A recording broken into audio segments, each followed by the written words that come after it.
মিয়ানমারের রাখাইন রাজ্যে ফের শুরু হয়েছে রক্তক্ষয়ী সংঘাত। এবার শুধু আরাকান আর্মি আর জান্তা বাহিনীর লড়াই নয়, সেখানে যুক্ত হয়েছে রোহিঙ্গা সশস্ত্র গোষ্ঠীগুলো। ফলে পরিস্থিতি আরও জটিল হয়ে উঠেছে। ত্রিমুখী এই যুদ্ধ ছড়িয়ে পড়েছে সীমান্ত ঘেঁষা এলাকাগুলোতেও। অন্যদিকে নাফ নদী থেকে একের পর এক বাংলাদেশি জেলে ধরে নিয়ে যাওয়ার ঘটনাও বাড়িয়েছে উদ্বেগ। বাংলাদেশ মিয়ানমার সীমান্ত ঘুরে এসে কামরুল হাসানের ক্যামেরায় বিস্তারিত তুলে ধরছেন সহকর্মী অর্পণ বড়ুয়া। মিয়ানমারের রাখাইন রাজ্যের সীমান্ত ঘেঁষা বাংলাদেশের বান্দরবানের নাইখংচুরি উপজেলার ঘুমদুমের তুমরু 91 কিলোমিটার এই স্থল সীমান্তের এপারে প্রায় প্রতিদিনই থেমে থেমে ভেসে আসে গোলাগুলির শব্দ।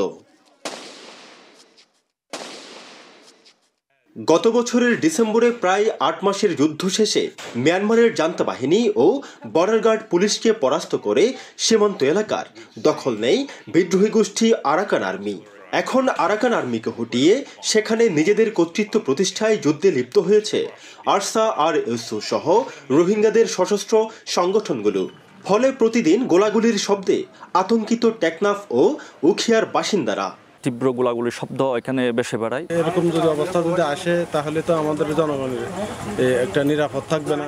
ডিজাইন, এলিগেন্স, বিউটি, সেরা পণ্য সবার জন্য জেভিকো।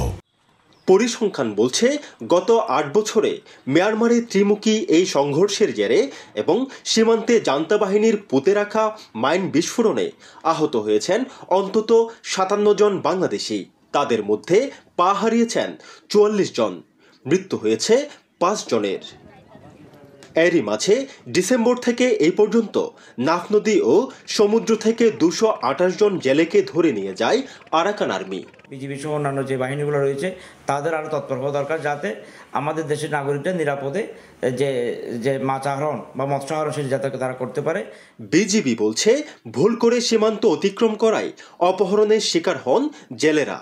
যখন আমাদের জেলেরা চলে যাচ্ছে সীমান্তের ওপারে, তখন তাদেরকে ওইখানে যারাই আছেন তাদেরকে ধরে নিয়ে যাচ্ছে। মায়ানমার অংশে যে বাহিনী আছে তাদের সাথে আমরা যোগাযোগ করছি তাদেরকে ফিরিয়ে নিয়ে আসার জন্য। দেশের সর্বদক্ষিণের সীমান্ত টেকনাফের নাফ নদীতে আরাকান আর্মি কর্তৃক জেলে অপহরণের ঘটনা এখন নিত্যদিনের। তবে এসব অধিকাংশ ঘটনায় জেলেদেরকেই দায়ী করছেন সংশ্লিষ্টরা। অর্পণ বড়ুয়া, এটিএন নিউজ, টেকনাফ, কক্সবাজার।